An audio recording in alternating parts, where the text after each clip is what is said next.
Hi guys. Okay, so I promised to show you the lunge twist and the swan position in a little bit more detail and talk you through it, try and break it down for you, the move that we're doing on a Friday morning at the moment. So always try and use your mat as your guideline, yeah? So that's your direction if you like. So we're going to start by just doing a normal lunge first. So the leg that's closest to me, bring that in front. Okay, and always when we do lunges, we've got to make sure we've got plenty of space between the front heel and the back knee. So just staying in a lunge position at the moment. Gosh, it's so warm. Decided to do this outside, maybe wasn't the best of ideas, but hopefully it's coming through okay and I can enjoy a little bit of sunshine at the same time. Okay, so we need to be lowering the hip down here, so the toes are leading the way rather than the knee. And then we're going to try and lift from here, just not mess about with any twists or anything, just a nice straightforward lunge. So positioning that front foot is important. You want to maybe bring it a little bit closer to you so that you can power through the front heel. And then you want to curl the back toes and then use your core. If you want to maybe hold on to push away from here, or you can push away from your thigh, never from the knee. Okay, so try it from whichever position, fingers to the floor, our hands onto your thigh, and try and lift up to your standing position and then lower down and maybe try that one more time. So the back knee is not lowering all the way down. It can do, but we're trying to challenge ourselves to keep it hovered away from the floor. So that's your straight lunge. And then if we're going to turn that into a side-on lunge twist, it's exactly the same move. So same leg, the leg closest to me is coming in front. Make sure you can see my back foot there. So again, making sure you got plenty of space, and then you want to turn, so you're turning towards me. And that back arm, yeah, not the same arm, the opposite arm, you want to bring it across. Yeah, and then you want to lower it down and use it against that leg. Yeah, you will feel a good twist in your back here. And then we want to bring the hip low, so we're working the hip, we're working the twist into the back, and then we extend this arm here. Okay, and I tell you, you can stay here, that's totally fine.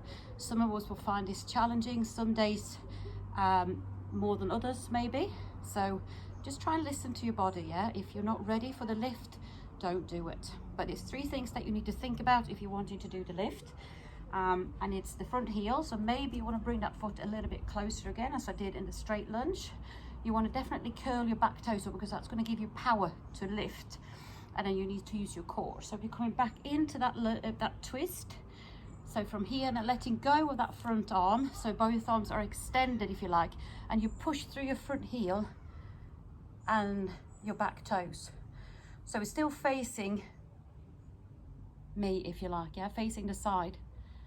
Back knee doesn't go all the way down, and we try for 2 of those, don't we? And then coming down nice and steady. Yeah, hopefully that makes it a little bit clearer. And then from here we work into our swan position. So I'm just going to turn my mat over so that you can see it from a different angle. So just imagine that you're coming back from your lunge, so we're landing, we've been here and you're landing down. Okay, maybe you want to see it from this angle as well. So that same leg is coming in front, crossing over, opposite arm. That should make that a lot clearer though, this opposite arm that goes across, and then you turn to face the side. The back arm is reaching behind, curling your back toes, letting go, reaching your arms all the way up. So keep side on in this position, lowering and lifting one more if you can. So that's from both angles, from the front and from the side. And then from here, we'll bring that front foot in. So bending that front leg and bringing the foot into the groin. Extending the back leg as far behind as you can, releasing into the foot. Toes are up on the front foot to protect the knee here. And then we simply just surrender down towards the floor, looking down, and making sure that the hips are equally pushed into the floor. So you don't want to topple over to one or the other side. You want to be square on. And then you can do a thread under. So the leg that's bent, the same arm can go through, or the opposite arm can go through. And this is where you need to be careful so you don't topple one way or the other. So still staying square on. And from the side, this will look, go, same side actually, same leg. Not to confuse you too much, gosh, sweating buckets out here. Sorry about that, guys. Okay, so from the side on position in your swan, so the front leg is bent, foot is in the groin, you extend that back leg out all the way, releasing the foot all the way down, squaring your hips. Imagine somebody pushing your hips down and then coming all the way down with or without a thread under here. And I know some of you have got issues with your knees. Don't attempt the swan position if it feels uncomfortable. A 90-90 is fine. And you don't want to come too far forwards when you're in this position. So maybe a flow over to the sides feels a lot better for the back. Okay, you could reach behind, or you could just simply just hold here in one position. Yeah, so hopefully that makes it a little bit clearer. Let me know if you try it. Let me know if you've got any other moves that you want me to help you with. And enjoy the rest of your day. I'll see you all soon. Bye.